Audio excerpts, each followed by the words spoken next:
Syria ఇప్పుడు ప్రపంచానికి మరొక కొత్త ప్రమాదాన్ని తెచ్చిపెట్టింది. ఇప్పుడు ఆఫ్ఘనిస్తాన్లో తాలిబాన్లు పరిపాలిస్తున్నారు, కానీ వాళ్ళు విదేశాల మీద కాన్సన్ట్రేట్ చేయట్లేదు, స్వదేశం మీదనే కాన్సన్ట్రేట్ చేస్తారు.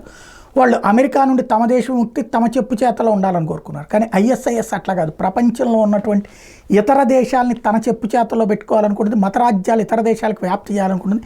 కాశ్మీర్ లాంటిది విముక్తి చేస్తామని ఇదివరకు ప్రకటించినటువంటి సంస్థ. అయితే ఇప్పుడు ఐసిస్ ఉగ్రబోతం మళ్ళీ విజృంభించబోతోందా అన్నటువంటిది ఇక్కడ కీలకమైనటువంటి అంశం. ఉగ్రమూలాలు ఉన్నటువంటి వ్యక్తి ఇప్పుడు ఆ దేశానికి నాయకుడు కావడం అన్నది కీలకమైనటువంటిది. 2011లో వెల్లువలా విస్తరించినటువంటి అరబ్ ఇస్లామిక్ విప్లవం దాటికి ఈజిప్టు, లిబియా, టునీషియా, యెమెన్లలో ప్రభుత్వాలే కూలిపోయినాయి, దేశ మత విదేశాంగ విధానాలు కూడా మారిపోయినాయి.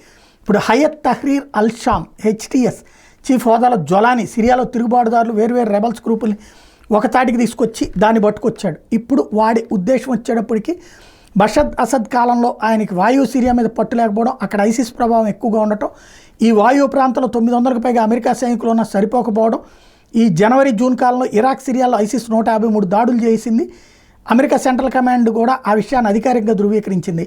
ఐసిస్ని అంతమొందించేందుకు అమెరికా తరచూ గగంతల దాడులు చేస్తుంది. ఐసిస్ ఉగ్రవాదులు సానుభూతి పనులు స్థావరాల లక్ష్యంగా ఇటీవల 75 చోట్ల దాడులు కూడా చేసింది. కొన్ని ప్రాంతాలని టర్కీ దనుతో సిరియన్ నేషనల్ ఆర్మీ పరిపాలిస్తున్నటువంటి నేపథ్యంలో అమెరికా నుంచి సాయం పొందుతున్నటువంటి కుర్దుల బలగాలు కొన్ని చోట్ల పాలిస్తున్నాయి. ఐసిస్ ఉగ్ర సంస్థ కొంత ప్రాంతాన్ని ఏలుతోంది. హెచ్టిఎస్ ఇప్పుడు తిరుగుబాటుదారులు, విపక్షాల ఫైటర్లు ఇంకొన్ని ప్రాంతాలను తమ ఆధీనంలో ఉంచుకుంటున్నటువంటి పరిస్థితిలో ప్రపంచానికి అంటే తీవ్రవాదులే ప్రపంచాన్ని నడిపిస్తున్నప్పుడు తీవ్రవాద శిక్షణ సులభం.